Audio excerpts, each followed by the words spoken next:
message out. Every individual can get involved. I founded an organization in 2002 called AmericanCongressForTruth.com because I'm sick and tired of political officials who make it to Washington, D.C., get up there and forget the voices of the people who elected them.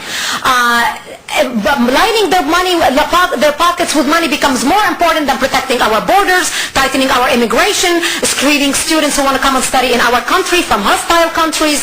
So we started an organization. We have thousands of members in all 50 states in the United States and countries outside of America, people who want to know what they can do to make a difference. There's a lot of things. We send action alerts on a daily basis, and I encourage everyone to sign up to our website, AmericanCongressForTruth.org or .com, and sign up to receive our emails. And we give people tips.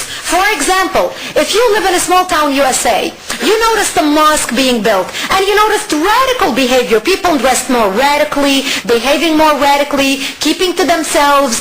Your antennas go up, go down, take an afternoon, go to City Hall. Find out who owns the deed to that mosque. That's public information. Is it a Saudi foundation?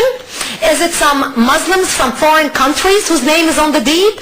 Write those names down. Come back to your home. Call your local FBI office. Turn the names to them. We are the eyes and ears of our government. Our government is not in every small town USA, but we are, and we can open our eyes, and we can play a part in protecting our nation. I also tell people, you can call your elected officials. Every phone call represents 1,000 voters. And I talk to elected officials, and I say, how many people do you need to hear from on a national level in order for you to make an issue an issue?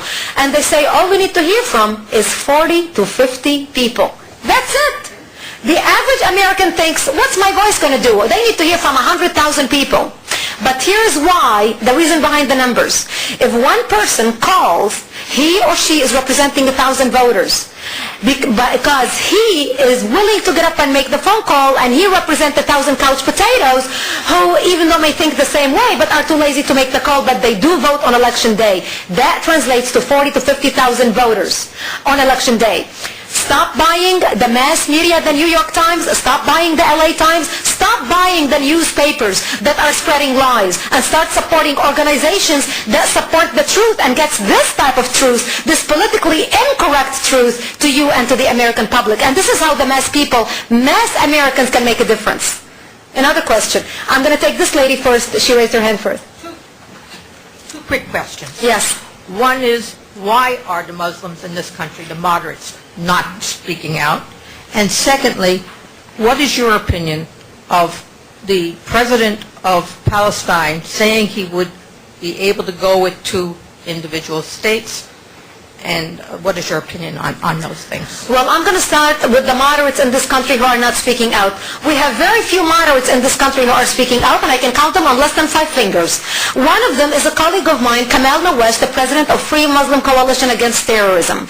Kamal tried to organize a rally in Washington, D.C. by the Free Muslim Coalition Against Terrorism last year to show their support to America against terrorism.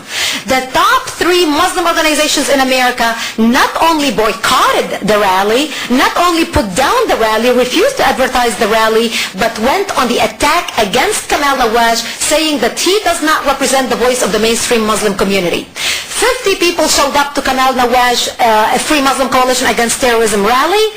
Most of them were Christians and Jews.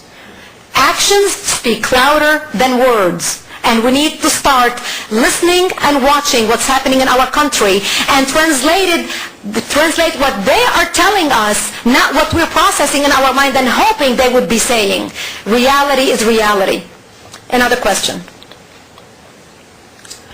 Excuse me, Ed Powers, my name. You had mentioned something like 15% or so of the 1.2 billion Muslims in the world are potentially been radicalized.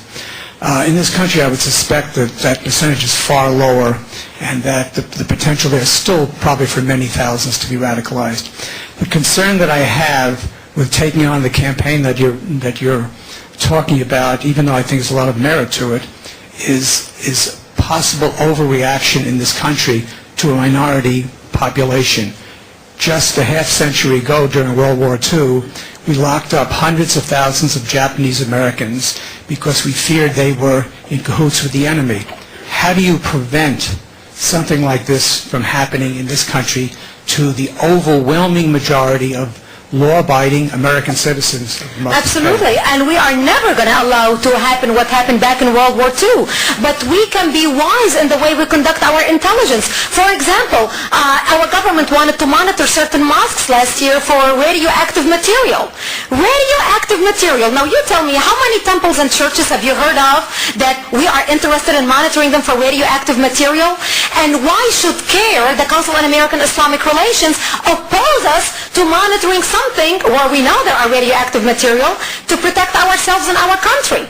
There are certain laws that we can put pressure on our elected officials to do where we're not endangering the majority of the Muslims.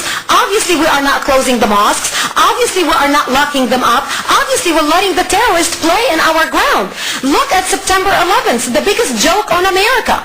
The biggest terrorist act to ever happen on American soil happened by Muslims living in America, came to America either legally or illegally, holding American IDs, using American money, going to American flight schools, training in American flight schools to fly American airliners into American buildings to kill Americans. The whole job was done from within, not outside.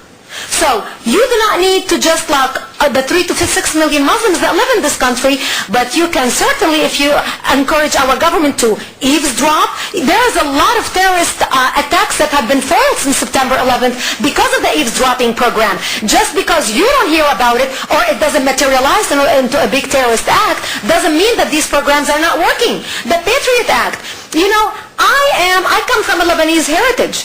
I have no problem if the FBI wants to monitor any conversation I have. All they get is few laughs. I have no problem. They want to search my house? Give me 5 minutes. I'll make my teenagers pick up their bedrooms, and there you go.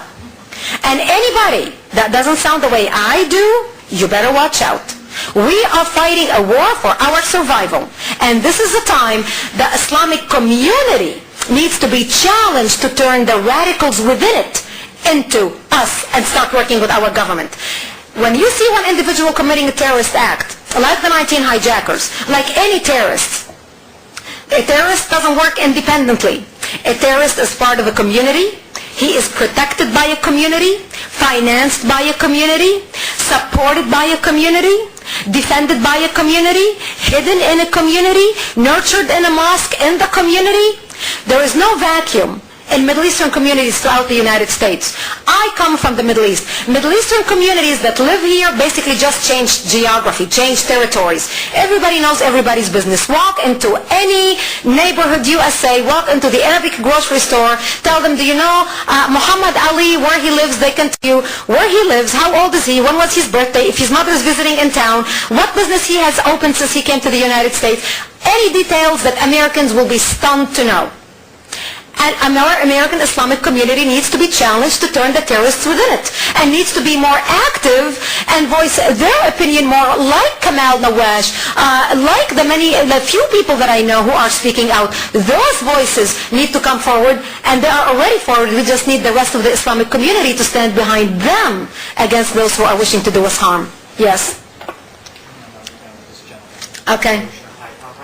We're going to go to this one. We're going back here first. Hi, my name is Ernie Rosenberg, but my affiliation is, I'm here in my own private capacity.